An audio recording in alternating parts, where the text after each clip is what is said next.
Well, howdy. Boy, I'm so glad you're here today. My name is Patrick, and if you're coming for the first time to one of our campuses, this is a shock and surprise, isn't it? So, especially if you're Episcopalian or something, this is like, whoa, what's going on here? So, hey, I want to say hi to my mom who always watches online. This is her favorite service of the year. So, Mom, I know you're taking it in with a lot of other people online. And we have so many folks down at our Missouri City campus. What a beautiful place that is, and they have so much going on with food and petting zoos and all kinds of things. So I hope you get to know Nathan down there. And then our West End folks, I know they're cooking some sausage on a stick or something out there. And it's been great to be with you over the last 2 weeks. I was down at West End, and I'm here today. But I want you to go by and see Keaton today and introduce yourself and give him a hard time about the ugly shirt he's wearing, okay? So, hey, we're in this series called David, and because we're studying the guy named David. And I think that's important because even if you don't believe in God, or if you don't follow Jesus and you're just here because you heard there was great music and you don't really know, you've heard of David. David, there's a lot of art dedicated to David, right? David was a great historical figure, a king of Israel. And so we wanted to kind of talk about him because I think we can find ourselves, especially today, we can find ourselves in his story. We're all kind of alike in this way, and I think we could really be benefited. And today we're going to talk about a lady who saves the day. Literally, she saves the day for so many people. So let me give you a little background. Are you ready? Okay, we'll be tested over this, so be taking some notes, okay? So here's the deal. David, he's the guy that did the big battle against the giant Goliath, right? And he won the battle, and when he won the battle, he was probably about 15 years old. And when he was that young, there was a king in place. His name was Saul. But when David slew Goliath, he became very popular in the land. Everybody knew his name. And in fact, they wrote songs about it. If you weren't here last week for Ryan Leake's message, you should go to YouTube and find it because it was amazing. And he talked about the fact that Saul's eye was on David, and he became very jealous, and he actually pursued David to kill him. He wanted to kill this kid, right? Because everybody liked him more than they liked Saul, so he was on the run. Well, David, being on the run, he grew tired and isolated and afraid. And anytime you or I are tired, isolated, or afraid, we do some stupid stuff, and David began to do some stupid stuff, and we're going to kind of pick that up a little bit. He started making some terrible decisions in some bad places, okay? And so we're going to look at that, and we're going to find ourselves. So to give us sort of a background on that, we're going to look at something that everybody has probably heard. It's called the Golden Rule. Have you heard of this? It says this: do unto others as you would have others do unto you. We should say that out loud together. Are you awake? Come on, Missouri City and West End and here in Richmond, let's say it out loud together. Ready? Do unto others as you would have others do unto you. Now, this is a great plan. This is what we teach our kids. This is in the Bible, actually, okay? And so I get it, but the problem with this plan is when others don't do unto you as they would do unto themselves. I mean, that's the problem. The Golden Rule is great until you're mistreated. The Golden Rule is really good until somebody cheats you or harms you. And then there's another rule that comes into place. Now, the Golden Rule, this is important about the Golden Rule. The Golden Rule takes intentionality. You've got to decide to live out the Golden Rule. But this next rule comes quite naturally to others, to us. It says this. Here's the next. Do unto others as others have done unto you. This is something we can do pretty quick. We don't have to think about this at all. It just sort of happens. Let's say this out loud together. Okay, here we go. All campuses. Ready? Do unto others as others have done unto you. That's right. It's called revenge. And it's like, I was being nice. Oh, I was being nice to you. Not anymore. And that's the deal. We want to get even. When somebody cheats us or steals from us or hurts us or harms us or says bad things about us, regardless of what our character and integrity was before, there's this great temptation to begin to treat them the way they treated you. It's like they get to decide the rules of engagement. And they do that. And all of us struggle with this. There's somebody in your mind right now that has not been nice to you. And you're not really trying to be nice to them. And that's the way that works. So that's the premise of this story. So let me give you some background to the history. It's in 1 Samuel chapter 25. It says, a certain man in Maon, I always mispronounce, Maon, who had property there at Carmel, was very wealthy. Here, setting the stage, I want to introduce you to these characters. This is a wealthy guy. Why do we know that? Because he had 1,000 goats and 3,000 sheep. Now, that's how you measured wealth in this day, is by how much land you have and how much livestock you had. It's the perfect rodeo Sunday sermon. Thank you. Okay, which he was shearing at Carmel. Now, I don't want this to get away from you. Listen, when you're shearing sheep, you're finding out how wealthy you are. It's payday, because that's how you made a living. You slaughtered sheep, you sheared the sheep, you sold the wool, you had a lot of sheep. It was payday. And during this time of the season, it was a season for everybody, that it was very festive because there was plenty of money rolling in, right? And so there was wine and there was a barbecue and everybody was getting fed. And in a time when everybody was really, really poor, this was a big time. The mood was always good on payday, and this was payday. So that's the setting of the scene. His name was Nabal, which rhymes with navel. And his wife's name was Abigail. Now here's the description of Abigail. She was an intelligent and beautiful woman, but her husband was surly and mean in his dealings. Surly, ill-tempered and unfriendly and rude. Surly. Try to use that in a sentence this week, will you? When you look at your husband or wife, you sure are acting a little surly. Learn that at church. And that's what this guy is. So they give a description. Abigail, a beautiful and intelligent woman, but Nabal was surly and he's mean. He was mean. So that's kind of the setting on this. So here's what happens. 1 Samuel 25 verse 4, I think it says, while David was in the wilderness, he heard that Nabal was shearing sheep. He heard it was payday and it was time and he was raking it in, right?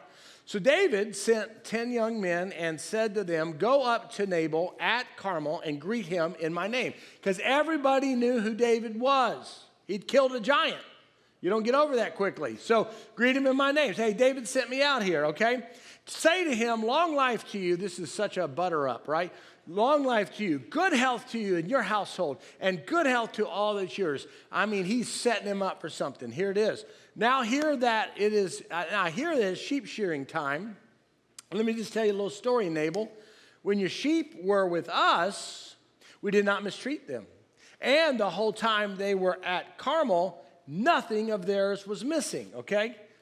Now, ask your servants and they will tell you. So here's what he's saying is, hey, the whole time we were fattening up your livestock, I was taking care of your wealth. I was making sure nobody stole your sheep or hurt your men. And we took care of them for a long time. Just ask your people. They'll tell you the truth. We were there for you, okay? Therefore, here's the favor. Be favorable to me toward my men. Since we come at a festive time and we know it's payday and there's plenty of stuff to be handed out, please give your servants and your son David whatever you can find for them. Just whatever, nothing specific, just that we're hungry. Now remember, David's on the run. You know, Saul is hunting him down to kill him. He's on the run. So he's a fugitive. And because he's a fugitive, he doesn't have a lot of resources or a lot of supplies. So he's really dependent on the goodness of other people in order for him and his men to be fed. So you see what David is trying to do here, and this is what you do and what I do oftentimes as well. David was trying to leverage his favor based on his good works. That's what he was trying to do. He was trying to leverage somebody else to do something for him based on what he had already done for them. He was leveraging a favor based on his good works. We do this all the time. You know, we understand this, right? So we want to make sure that, you know, hey, it's like when you call somebody and ask them to help you move. You ever done that? Hey, man, listen, 3 Saturdays from now, just anytime you can make it, because I know you're off work. Could you swing by the house for as much time as you could possibly give and help me move? And your buddy says, well, man, I got a toe fungus. And I think we're folding towels that day. And I just don't think I'm going to be able to make it. Well, you put on a good face, right? I just say, hey, listen, you ain't got nobody else. Hey, that's all right, man. We got plenty of hell. I just wanted to invite you to the party. Yeah, I'll talk to you later. You hang up. You cuss that guy. You say bad things about him because you helped him move. You're going, oh, I'm going to help you move, but you're not going to help me move. Oh, that's the way it works, huh? I got you. I'm getting out of the moving business. That's what I'm doing. Now, you know you got a good friend if they show up to help you move. You're marching those boxes up like you start off with a good attitude, and then, especially downtown where everything's elevated, you go, why did you have to rent an apartment on the 3rd level? Up these stairs. What's wrong with you? That kind of thing. And you all of a sudden you realize you did good to them, but they ain't doing good to you. And that's kind of what David is trying to get out of Nabal. And so here's what Nabal says. He says, so Nabal answered David's servant. And he says, who is this David? Now he knew who David was. He was saying, David ain't nobody to me. That's what he was saying. It wasn't like, who is it? Like, I never heard of David. He was saying, no, David ain't nobody to me. And he goes, and who is the son of Jesse? I don't even heard of Jesse. Come on, man. Many servants are breaking away from their masters these days. So you're just probably another rogue servant, right? Why should I take bread and water and the meat I have slaughtered for my shearers and give it to the men coming from who knows where? Why should I do this? Well, David's already answered that. I'm going to tell you why you should do that. Because when your men were out there on the field vulnerable, my men helped them. My men protected them. I made sure that my men didn't take anything from them, didn't steal anything, didn't take the sheep, and we protected your wealth. The reason you're able to have a day of payment today, the reason you're able to rake it in today is because my men stood guard. That's why you should do it. Let me tell you why else you should do it. You ever get on these rants? Let me tell you else why you should do it. Because you can do it. You're rich. What do you mean, why should I do it? This is not going to set you back at all. Just give me a lamb shank, man, a bottle of wine, something. Give me something. Let me tell you else why you should do it. Because you ought to care for people in need. That's why you should do it. But I don't think Nabal was having it. And in case you're wondering what Nabal said to the request, to the favor, here's what he said. He said, no. No. I ain't giving you squat. I'm not giving you nothing. You get nothing from me. I don't care what you've done for me. I don't care what you think I owe you. You're not getting nothing from me. You ever been in this situation? Here's what happened next. So David's young men turned away and came back and told David all this. And David said to his men, this is what we would do. Everyone strap on your sword, okay? And every man of them strapped on their sword. And then David also strapped on his sword. You can just see this playing out. Oh, here come the men. I hope they have some food. I'm starving to death. I love lamb this time of year. This is so big. What? He said, what? He's not going to give us. Go get your sword. Bring me my sword. You're going to treat me like that? We're going to go out there and cut him in his navel. That's what we're going to do. We're going to make Nabal a new navel. That's what we're going to do. I'm not sure they called it navel back then. I don't know. I'm just free flowing right now, man. I'm just going with this. I'm about to rap. Hang on. I'm gonna put down a line or two here in a minute, right? But that's the way I would react. I mean, it's like, you're not, oh, wait a minute. Now, this is a lawless time. So you didn't file a report or tell your mama. You went down and you did business with the person. This was a big problem. So some servants heard about this. Look at this. So one of the servants told Abigail, remember her, the beautiful, intelligent one? Nabal's wife. David sent his messengers from the wilderness to give our master his greetings, but he hurled insults at David.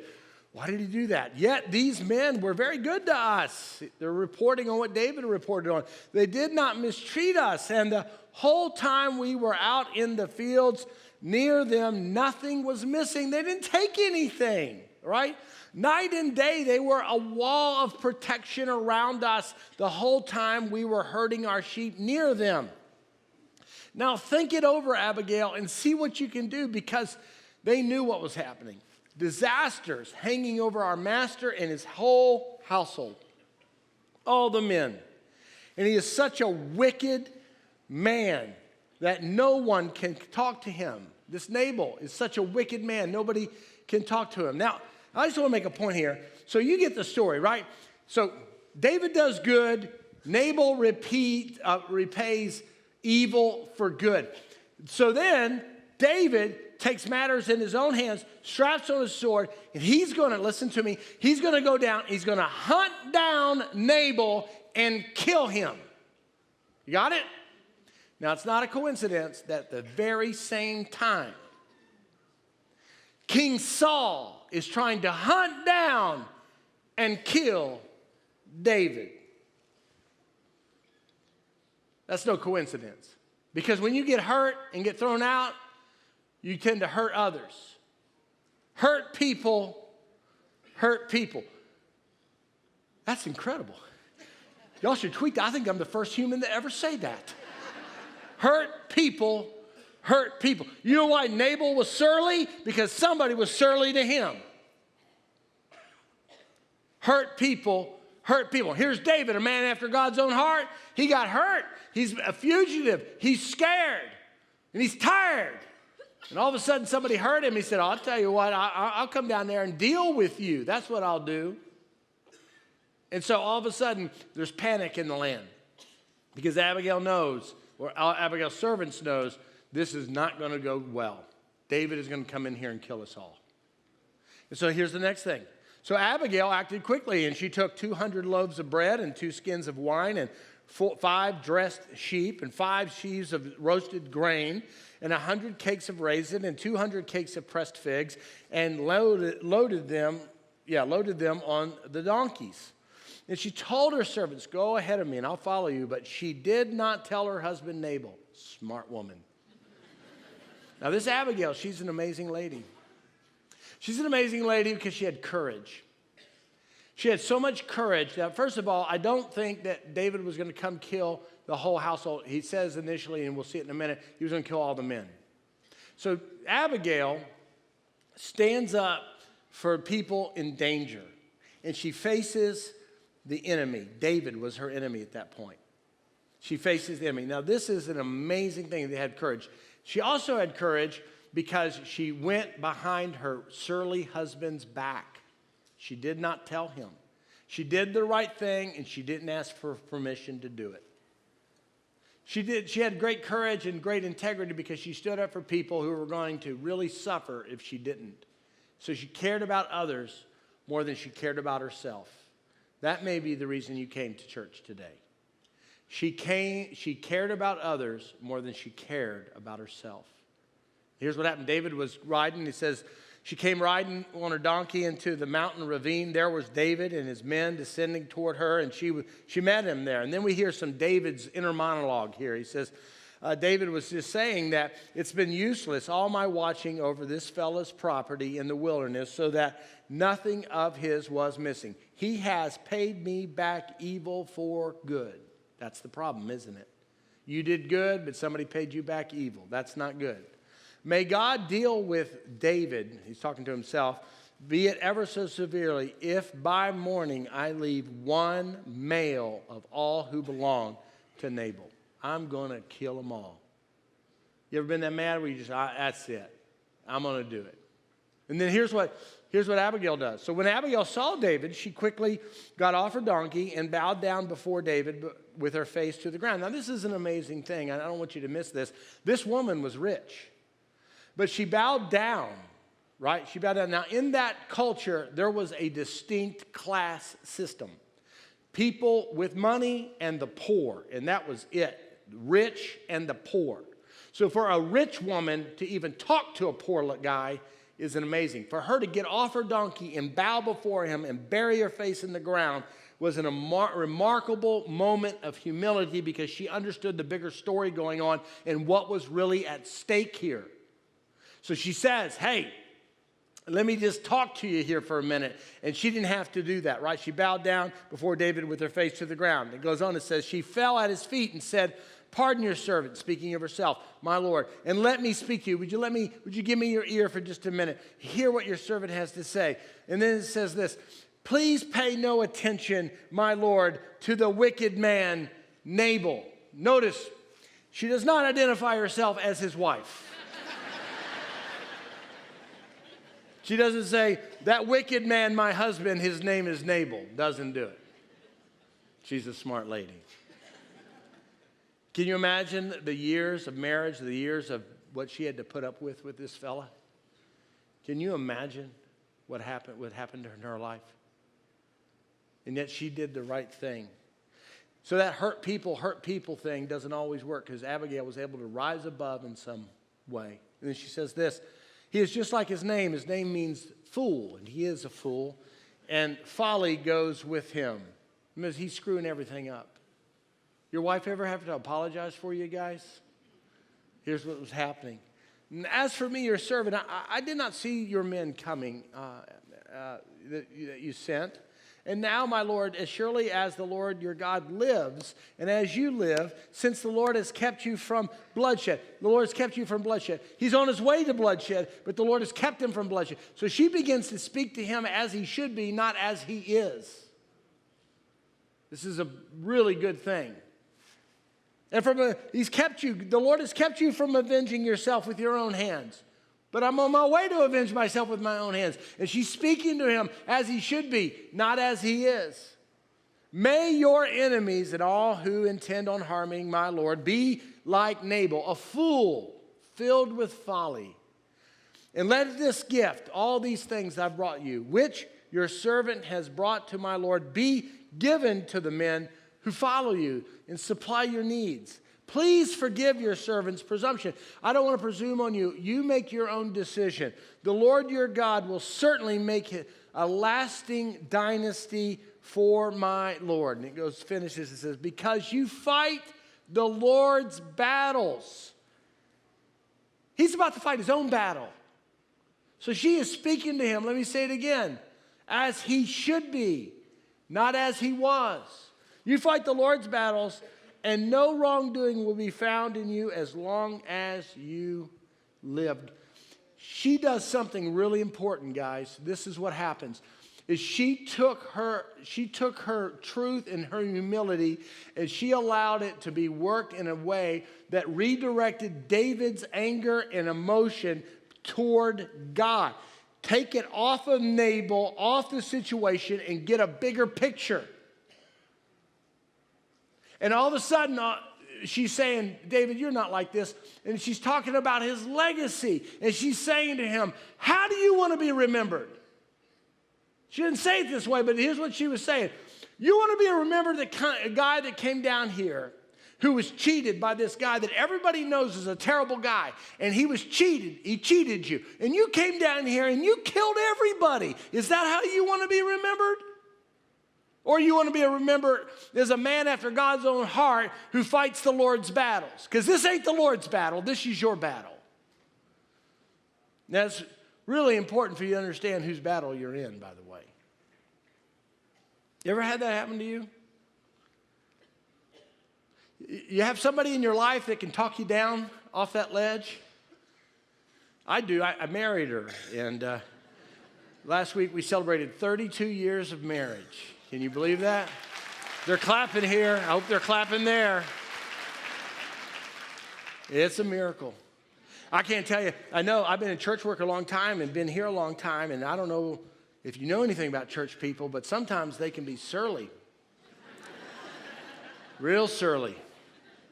There's been plenty of time where I come home and are driving someplace with Lisa, and I'll just say, you're not going to believe what they did to me. Oh, no, they're not going to treat me like that. I'm not going to let that happen. I'll tell you what I'm going to do. If they're going to do that, I'm going to do this. This is what I'm going to do. They're not going to do that to me. No. I snap my fingers. And my wife is so good, y'all. She just sits there and listens and smiles.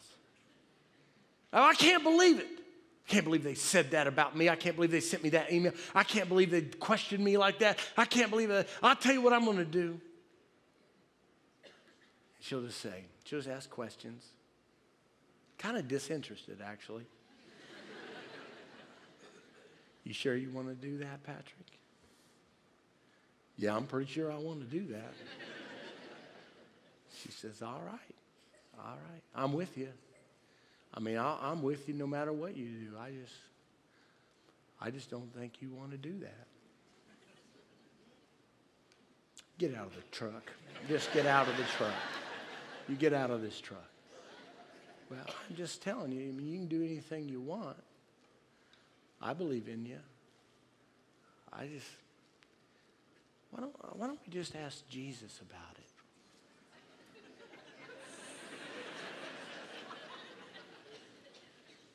Why don't we just pray? Ask the Lord. I know they hurt you real bad. I know they betrayed you and they weren't loyal to you. And I know they said bad things about you. They had a lot of inside knowledge. And they used that against you. But why don't we just give that to God? Dadgummit, okay. So we pray. Now you have people like that in your life. Your ex-wife, your ex-husband, ex-boss. How about your grown children that treat you like dirt? How about that prodigal? How about that friend you thought was a friend? How about that neighbor who did you dirty? The business partner who took you for all you had? How about that? What are you going to do? Well, I'll tell you what I'm going to do. Whose battle is that? You going to take matters in your own hands? That's what you're going to be known for. And what happens is when you take matters in your own hands like that, the issue that Nabal didn't provide a favor when he owed a favor doesn't become the issue anymore. As soon as David goes down there and kills everybody, guess what the new issue is? The issue is David's wicked heart. That's the issue. You ever had a fight like that? Where you're having a fight with your wife. Now, my wife and I don't fight. We're Christians. But we were talking real loud one day. And what happens, I'm just terrible at this. What happens one day is I can't even remember what it was that we were fighting over because I became the issue. My reaction, my tone, my voice, my words, my hurtful words. Now, what we were fighting over doesn't even matter anymore. What matters now is me. And I just got tired of being the issue. I wanted the issue to be the issue. That's hard to do. And so it's that kind of idea where it says, hey, man, she reminds him that God has a plan for his life, and God is aware of his hurt, and God is aware of this problem, and God's going to take care of it. Listen, here's the problem with getting even with somebody. When they hurt you, here's the problem with getting even with them. You are now even with the person that you don't even like. So you have lowered yourself to their level of evil and wickedness. I'm going to get even with them. I'm going to show them. And the Lord says, no, vengeance is mine. Vengeance is mine. Now, I pray, listen, this is okay to do. I pray, because I've kind of learned, I'm not going to get back at them because then I become the issue, and I don't want to be the issue. And I want a legacy of grace and mercy and goodness. I don't want a legacy of being revengeful. And I just pray, God, I'm going to give this person to you because they're hurting me. And then I try to give God some ideas. Like, God, if you need some ideas on what to do with that person, I got some ideas. Go through the book of Job and talk about open sores, Go to the plagues and, and say, like, could their house be filled with frogs? I mean, I don't know. But, God, you do something here, But you just leave it to God. That's hard to do. See, this is where faith comes in because you got to either believe God is for you or he's not. And if you believe God's not for you, then you'll take matters in your own hands. Now listen to me very carefully. I'm not telling you shouldn't have boundaries with toxic people. Because there are people that are toxic, and you don't have to tolerate that, and you don't have to be married to that, and you don't have to be in an abusive situation, or you shouldn't be run over. I'm not talking about that. Don't do that. Don't put words in my mouth. I'm not talking about the fact that you're supposed to be a victim and a victim and a victim. I'm not talking about that. I'm talking about the fact when you feel like somebody owes you something and they don't pay you, they pay you evil for good, then all of a sudden you got to figure out whose battle this is. Here's what David said. David said to Abigail, "Praise be the Lord, the God of Israel, who sent you here today." He saw Abigail as a God sent, and he goes on to say this: May you be blessed for your good judgment in keeping me from bloodshed this day and from avenging myself with my own hands. Thank you, Abigail, because God sent you today, because I was about there and create a giant regret in my life.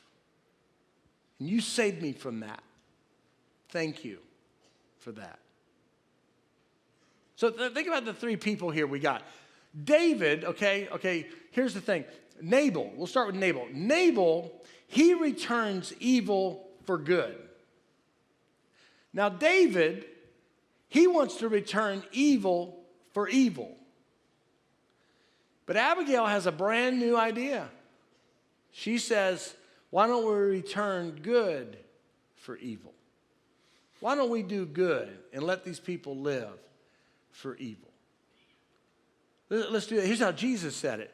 Jesus said, you have heard it said, love your neighbor and hate your enemy. That's not, I don't think that's written down anywhere, but that's how people live. You love your neighbor and you hate your enemy. That seems reasonable. But I tell you, love your enemies. Now, Jesus is just turning it on its ear. Love your enemies and pray for those who hurt you, persecute you, that you may be children of your Father in heaven. That God may make an impact in your life is how you treat people. Not treating people that are good to you. Everybody treats those people good. It's how you treat people who are not good to you. That will test your faith, because you're going to have to either believe God is going to take care of this and fight on your behalf, or you're going to take matters in your own hands. And when you take matters in your own hands, you create a lot of shame and guilt and regret. You say things you wish you would have never said. You can't unsay. See, this is what grace is all about. Sometimes we leverage this with God. We think God owes us something. I'm just talking about me now. We think God owes us something because we've been real good. And we take this idea of religion and it screws our thinking up so bad because we think God owes us something. Because we did good. We showed up at church. I wore the ugly shirt. We listened to the music. We listened to the fat guy preach. I gave some money. I volunteered. I've been good. And you look at all your friends. They ain't been good. They got all the stuff. And all of a sudden, you feel like God's cheating you. Like, all I wanted God was this. And all of a sudden, you're trying to leverage. I'm trying to leverage God into doing me a favor because of my good deeds. And that's religion. And that'll kill you. It'll wear you out.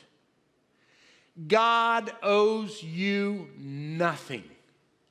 God sent his only son because he's full of love and mercy. And when we did evil, he did good. He sent us salvation and a way out. God sent his son that we might be forgiven, that all of our shame might be lifted, that we might have a relationship with our Creator. And when we were shaking our fist at God or ignoring God, God was pursuing us. He did good when we did evil. And that's the way God is. Friends, he owes me nothing. He's done so much more than I've ever deserved. God's given me grace. Grace definition is getting what you do not deserve. And that's what he's asking you to do to other people. Give them what they don't deserve. That's where your faith will be tested. And that's hard to do. Oh yeah, you be nice to everybody who's nice to you. Congratulations. But you want your faith to become active in your life? Teach your children how to be nice to the people who are mean to them in school. Teach yourself how to be nice to the people that are just rude to you, treat you bad because of something you can't help. And see what God does in your life. I'm so hungry. We got to quit. Okay, I got to get a sausage on the stick in me quick here. I'm so famished. Let's try to figure this out together this week. Will you pray with me? Let's pray together. Father in heaven, thank you so much for Abigail. What a woman. Oh my gosh, what a woman. What a woman. Incredible lady. Thank you so much that she was intelligent and wise and humble. And that she talked David off this ledge that would have just created a whole new legacy for him. So I pray, God, that you would teach us how to love people who are not loving to us. How do we return good for evil? It's going to take faith. Would you teach us how to do it? In Jesus' name, amen.